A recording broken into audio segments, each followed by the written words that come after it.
Hello there everybody, welcome back to my channel. My name is Joesephyr and welcome to another Should You Pull video for Dissidia Final Fantasy Opera Omnia. Now in today's video we're going to be tackling the next burst character that's going to be arriving in the game, and it's one that's honestly quite undervalued and a lot of people don't really talk about him, but I think he's actually really quite good, and it's Firion, and it's a character I'm actually really excited for. So if you guys want to find out more about Firion, why I might be excited for him, and what you could take along to the Lufenia mission that comes along with him, then of course, as always, stay tuned and keep on watching.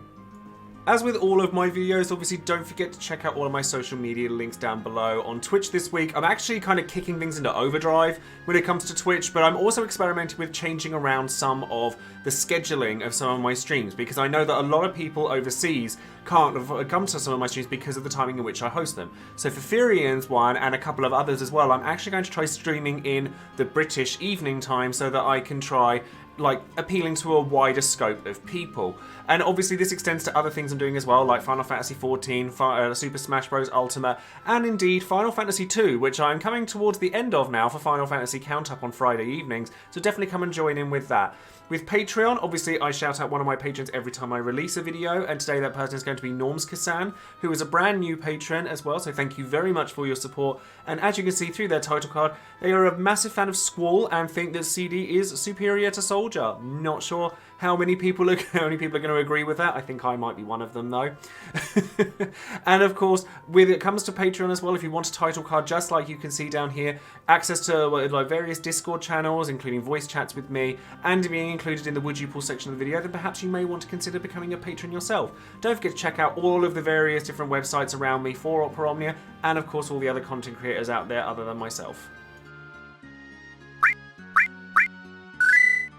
So first things first, as always with my Should You Pull videos, we're going to take a look at the banners, what comes with them, what's new, etc. And Firion being a featured character, what comes along with his rework and his brand new weapons. Now Firion wasn't really the greatest character for a long time. Like, he didn't really do an awful lot. He just kind of relied on being like high HP, was a damage dealer, but didn't really do very well at that. But his rework and new weapons actually do bring him up to a very big new height that he never had before. Now the banners this time around, the banner that's going to feature his EX weapon, it obviously comes with two because he is a new burst character, will have his EX, his LD and his burst, as well as Golbear's and Faris EX, and then his other banner that doesn't feature his EX is going to have his LD and his burst only, and then Lena's, Irvin's and Fujin's kit. Now Lena's actually not terrible for the Lufenia being a healer, and Irvin might actually surprise you in some ways because he has healing in his kit as well as a ranged imperil that Firion can make use of, because 90% of his attacks are in fact ranged.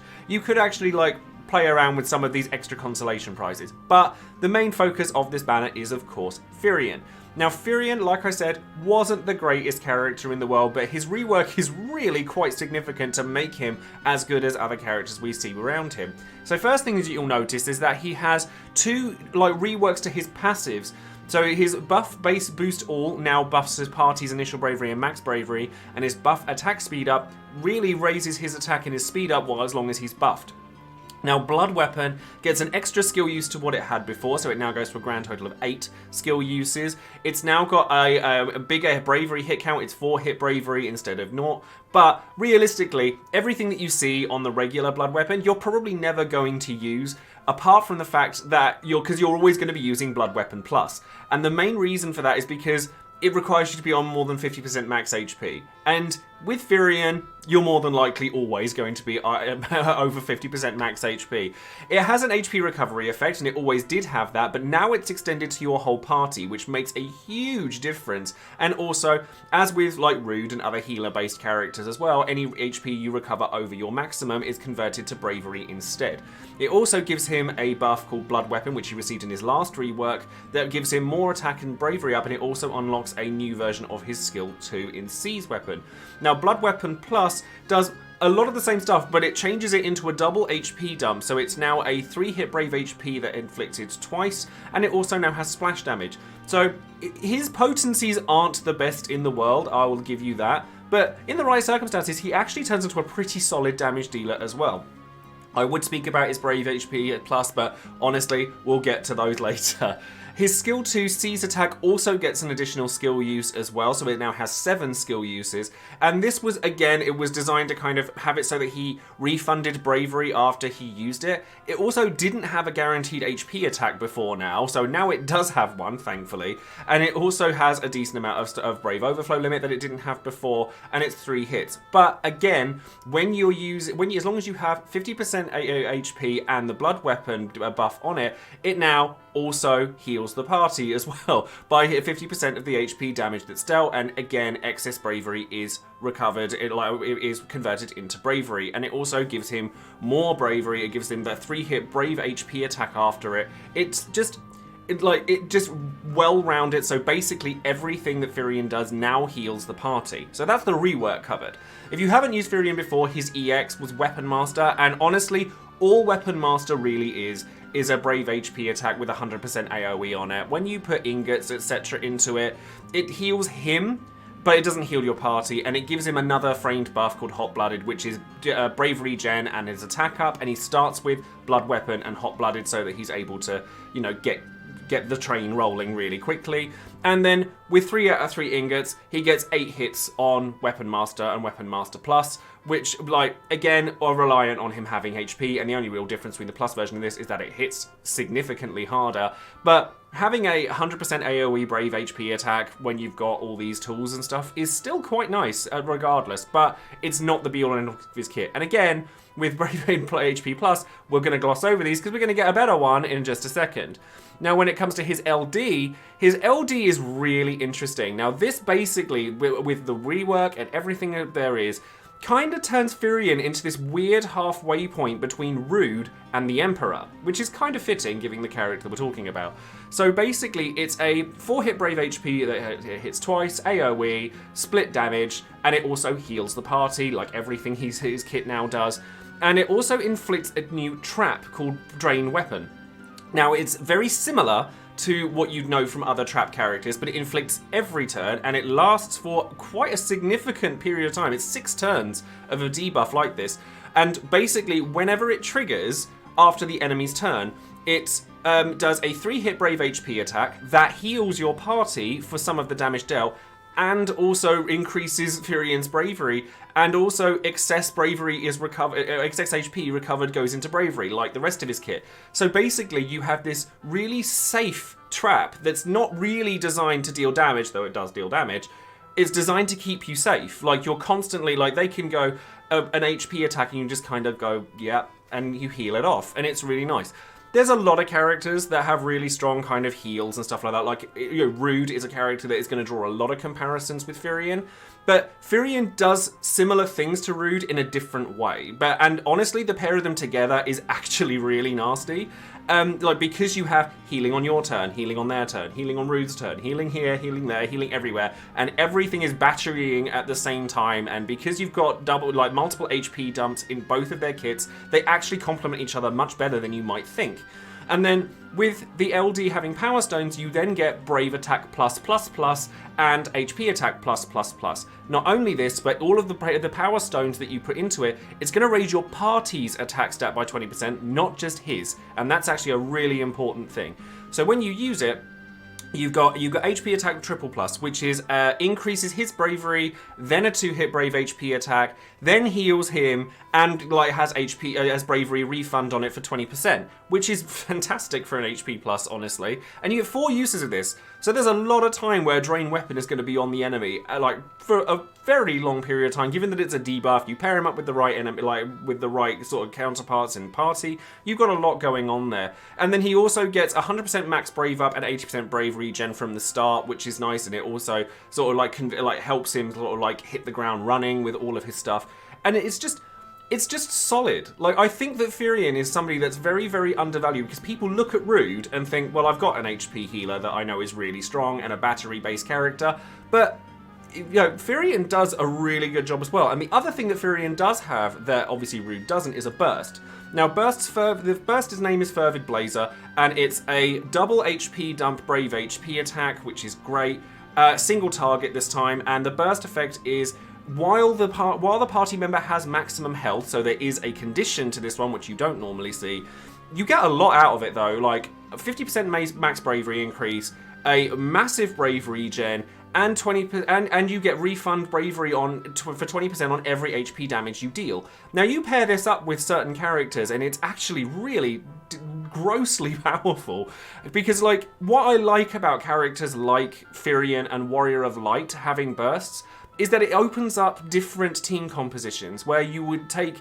Because most people will use a primary damage dealer as their burst character, like Lightning or Cloud or Noctis, etc. But using like a secondary DPS or a support-based character means that you can take characters like Vivi or Dark Knight Cecil or stuff like that that have sort of different like damage capabilities. Like they're definitely designed as a primary damage dealer, but having a character like Fury means you can still take a burst with you, but it not necessarily impede on your sort of primary damage dealer. And I find that opens up a lot of really interesting and unique different kind of team compositions for various different Lufenia missions and hard content going forward.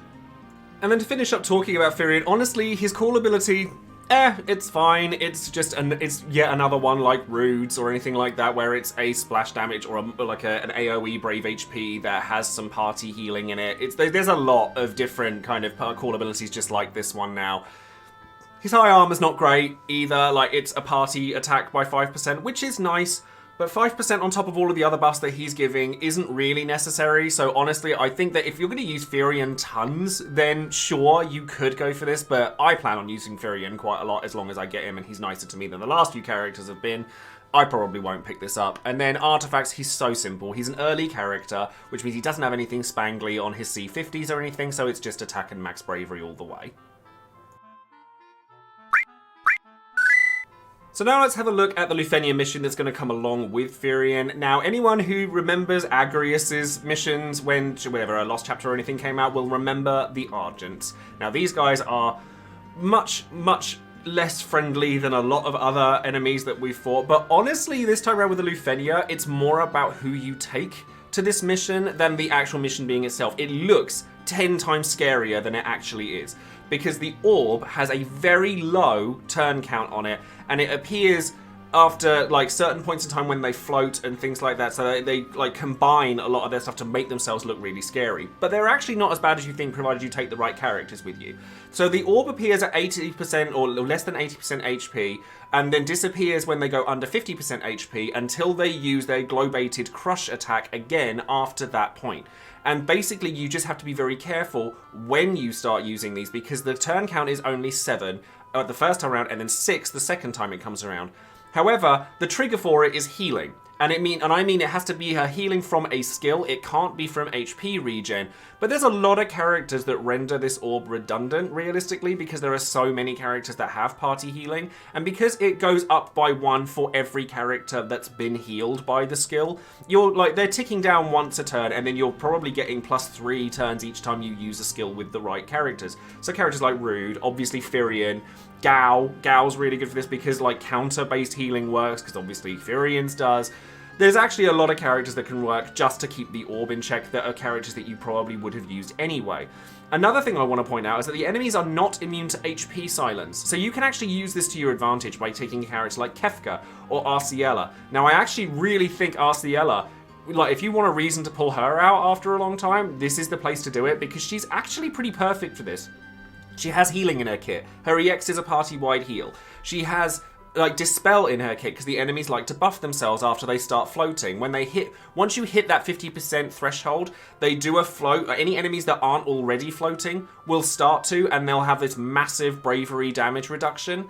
So you have to like dispel a bunch of buffs and stuff like that, but they won't lose that bravery damage until they come back down again. So you can kind of manipulate the enemies so that they're floating, so that you can get them both floating before they hit 50% HP, because then that means that they're not having to then float and then gain all the nasty buffs that you don't want them to. And Arciella can help with that because of her HP silence. Now, if an enemy is targeting all of you, like it has all in their targeting slot, it's gonna be an HP attack. Like all of their like AoE attacks are HP attacks, so bear that in mind. You could take characters, like I said, Kefka or Arciela to stop that. You could take Beatrix if you want, like she has healing in her kit. Her C65 is an AoE heal, so you can use that. There's loads of characters that you can take in order to kind of counteract the nasty HP damage that they're going to be dealing, even if you don't necessarily want to take like a party of full healers. But between Warrior of Light, Gladio, Beatrix, Kefka, Arciela, Rude, Firion, there's so many characters that you can take this. You should have someone that can prevent HP attacks in Sun Mana, because it means that these huge bravery gains that the Argents gain when they do their float, because they'll do it more than once, and if you kill one before the other, the remaining one will gain a float and go straight to 99999 bravery, and you have to get rid of that or kill it pretty goddamn quickly. But as long as you've got something that's preventing their HP attacks, because they're like susceptible to doing so, they're not nearly as scary as they look. So now, of course, as always, we come to the big question of the video. Should you be pulling for Firion? Now, I really like Firion, and I'm genuinely really excited to try and use him, because I think he has a lovely jack-of-all-trades type kit that works in various different ways. His rework makes it so that he has healing across the board in his entire kit. He gets multiple HP dumps in a large number of his attacks. He's just got... I love characters that go from zero to hero, and Firion is definitely one of those characters. Is he the best character in the game? No. But if you want a character that's got like a good amount of damage, not busted, but a good amount of damage, he has off-turn damage, which is something I love. So characters that have traps, like him, like Emperor, like Gao, like Gladio, I love characters that can do damage without ticking the turn count up. And Firion does have that in his kit. Beatrix and him together is actually really strong in general.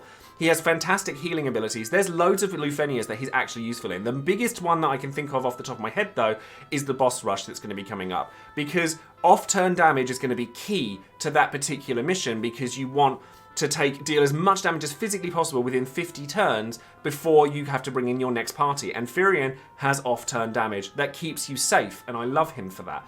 If you want a character as well that gives you more scope for like unique team compositions and stuff like that going forward, then he's a burst that's not a primary damage dealer, which means that you can go with characters like Dark Knight Cecil, like Vivi.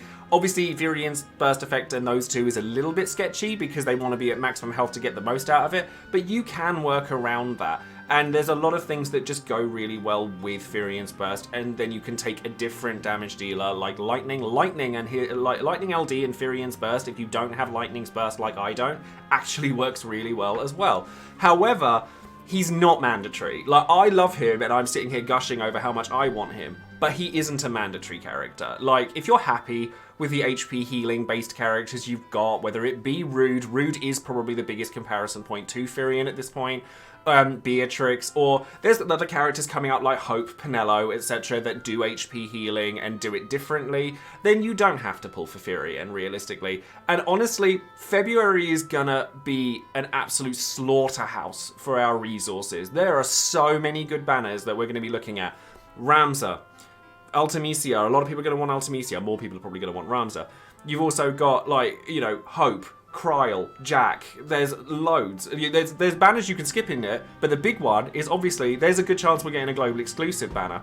And if Kefka is anything to go by, because Kefka's burst was extended by a banner to fit Vivi's, there's a pretty good chance that Firion might get an extra shot on the burst. So if you are going to go for Firion's burst, I would hold off on doing it on this event and just go for the LD first. That's what my plan is to do anyway.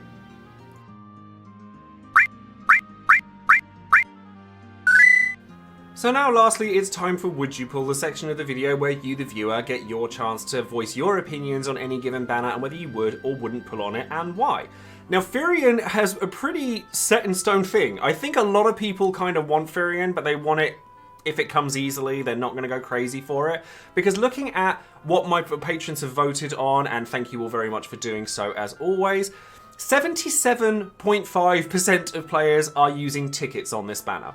12.5% are using gems, 10% are saying no. So I don't think anyone is outright saying no to Firion, or not all that much anyway, but I don't think anybody's going to go crazy for him. I'm probably going to use tickets to hope to get to the LD, and then hopefully get his burst when either Dark Knight Cecil comes around, because I'm having Dark Knight Cecil, or if his banner gets extended by one by having the global exclusive on it. So going off of what people have been saying, now, Norm's Kisan, who is the featured patron of the day as well, said, just started, so I have plenty of resources. Gonna pull for him with tickets, as I've always had a soft spot for Firion. Honestly, I have too. Playing through FF2, with Final Fantasy Count Up at the moment, I've grown a bit of a soft spot for Firion, and I actually really liked him in Dissidia NT and stuff like that. And I think, honestly, that Firion is actually a really good character for a newer player as well, just because he does so many things within his kit. He has the debuffs that lower their attack. He has, the LD debuff that does. He has off-turn damage. He's got HP dumps in most of his kit. He batteries, he heals. I think he's actually a really good character for, like, a baseline for a starting player. Multiracial Line says, gems, take my gems, give me the LD in the burst Firion, and I swear I'll buy your costume. Just kidding, I'm buying it either way. Now there's a reason that the image that I'm using for Firion here is his alternate costume and not his regular outfit. It's because I love this costume and I really, really want it. It's really nice. I'm going in with gems, having used Firion on JP, he's fantastic. Solid damage, party healing, battery, splash damage, AoE damage, traps, auras, good costume, and very boss rush friendly. Pairs well with Rude, what more do I need? I mean, I probably won't use gems, but I agree with pretty much everything that's said here. Now, I think he's a really undervalued character by a lot of people, and honestly, I don't know why. I think he does just so much of everything that I can't wait to use him myself. And I hope I get him easily, because I want to be able to showcase that to you guys. TrimBW says, I will not be pulling for Firion. I'm not really attracted to his kit, even though he's a damage-dealing healer. I feel like Rude covers that role well for me. I'm saving my gems and tickets for February for the Global First, as well as some favourites coming up in Ramza, Ultimecia, and Caius. So yes, this is very much, I feel, going to be a large portion of the player base. I think a lot of people are going to skip out on Firion because, especially if you're in the same position as me and these last few banners have cleaned you out, like, Cloud Beatrix, they were rubbish to me. But, you don't need Firion. I don't need Firion, realistically. I just really want him, and I think he's really interesting and really useful. There are characters coming up that you should probably save your resources for if you're tighter on resources. And then finally, Patch says, I'm going primarily with tickets. I still have to rebuild after Cloud and Beatrix banners. I hear that. My goal is just his LD. Same here. I'm aiming to get his burst on a later banner, hopefully on the global exclusive LD banner, assuming he'll be on it like Kefka was on VVs. So yes, as I said earlier, pulling... as with any burst character when they're released, don't go for the burst on the first banner. You might pull it on Dark Knight Cecil, the global exclusive LD. I'll be shocked if the global exclusive LD doesn't have a free pull. It might not be paired up with Firion, but it could be, and you'd probably be pulling on that banner regardless. So it's better to kind of hold off and wait, go for the LD first, and then see how it goes from there. So that's going to be all for today's video. Thank you all very much for watching, and a big thank you to all of my patrons for casting their votes and their comments for the Would You Pull portion of the video. Let me know in the comments below what you think of Firion. Do you agree with me in that that he's interesting and he's unique and he's got so many sort of little bits and pieces that go for him that make you want to pull for him? Or is it a case of, I've got Rude, I don't need Firion, I'm going to wait for February? Because I think that this one's going to be an interesting one for the player base at large. I think some people will agree with me and some people will not. So let me know in the comments below what you think. Don't forget to like the video, of course, subscribe to the channel, click that bell for notifications, and I will see you guys in the next one. So thank you very much for watching, and I'll see you then. Take care.